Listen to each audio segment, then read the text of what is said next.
और अधिकतर केसेस जो घूसखोरी के सामने आए हैं वो भी भाजपा के आए हैं इलेक्टोरल बॉन्ड के जरिए, और आधा पैसा उन पार्टियों को मिला सीपीएम को छोड़कर जो अलग अलग राज्य में राज्य सरकारें चला रही थी।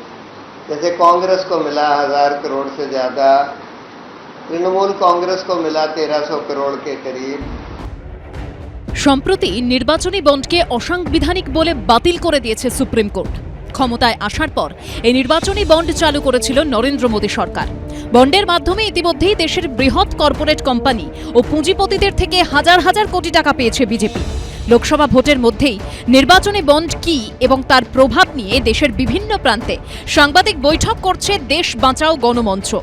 শনিবার তা ছিল কলকাতায়, আর সেখানেই বিজেপিকে আক্রমণ করার পাশাপাশি নির্বাচনী বন্ড থেকে হাজার কোটি টাকাও বেশি পেয়েছে তৃণমূল। এই প্রসঙ্গ তুললেন সুপ্রিম কোর্টের সিনিয়র অ্যাডভোকেট ও প্রাক্তন কেন্দ্রীয় আইনমন্ত্রী শান্তি ভূষণের ছেলে প্রশান্ত ভূষণ। আর নির্বাচনী বন্ড নিয়ে তিনি যখন তৃণমূলের প্রসঙ্গ তুলছেন তখন সেখানেই উপস্থিত ছিলেন তৃণমূলের রাজ্যসভার সাংসদ দোলা সেন ও তৃণমূল মুখপাত্র অরূপ চক্রবর্তী। নির্বাচনী বন্ডের সিংহভাগই গেছে বিজেপির ঘরে, তারা পেয়েছে প্রায় 6060 কোটি টাকা। আর দ্বিতীয় স্থানে রয়েছে তৃণমূল। শুধুমাত্র লটারি কিং স্যান্টিয়াগো মার্টিনের সংস্থা থেকে তারা একাই পেয়েছে 542 কোটি টাকা।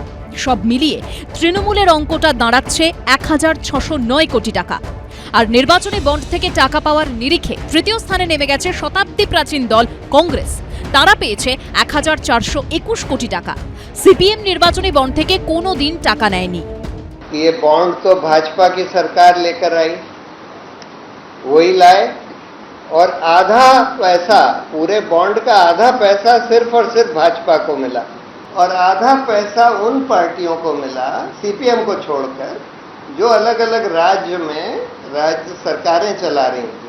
जो पैसा इन्वेस्टिगेशन के बाद प्रूव होता है कि ये घूस के लिए दिया गया, वो पैसा तो उनको वापस उनसे वसूला जाना चाहिए ना, क्योंकि वो तो proceeds of crime.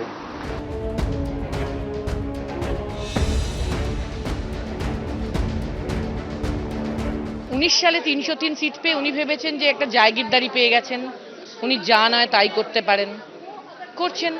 Electoral bond থেকে শুরু করে পিএম কেয়ার ফান্ড পর্যন্ত সবকিছু নিয়ে উনি যা ইচ্ছে তাই করছেন। ইলেকটোরাল বন্ডে যে রাজনৈতিক দল সবচেয়ে বেশি টাকা তুলেছে তার নাম তৃণমূল কংগ্রেস।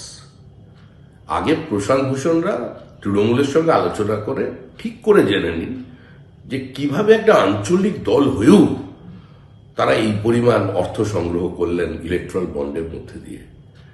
যে রাজনৈতিক দল আর দুর্নীতি, প্রাতিষ্ঠানিক লুট, কার্যত সমার্থক, তাদের সঙ্গে নিয়ে প্রশান্ত ভূষণরা নরেন্দ্র মোদীর বিরোধিতা করবেন, বিজেপির বিরোধিতা করবেন, এগুলো হাস্যকর বিষয়। সুপ্রিম কোর্টে নির্বাচনী বন্ড সংক্রান্ত মামলায় অন্যতম আইনজীবী ছিলেন প্রশান্ত ভূষণ। এর আগে এ নিয়ে 12টি রাজ্যে সাংবাদিক বৈঠক করেছেন তিনি, এবার করলেন কলকাতায়। সুকান্ত মুখোপাধ্যায় ও দীপক ঘোষের রিপোর্ট, এবিপি আনন্দ।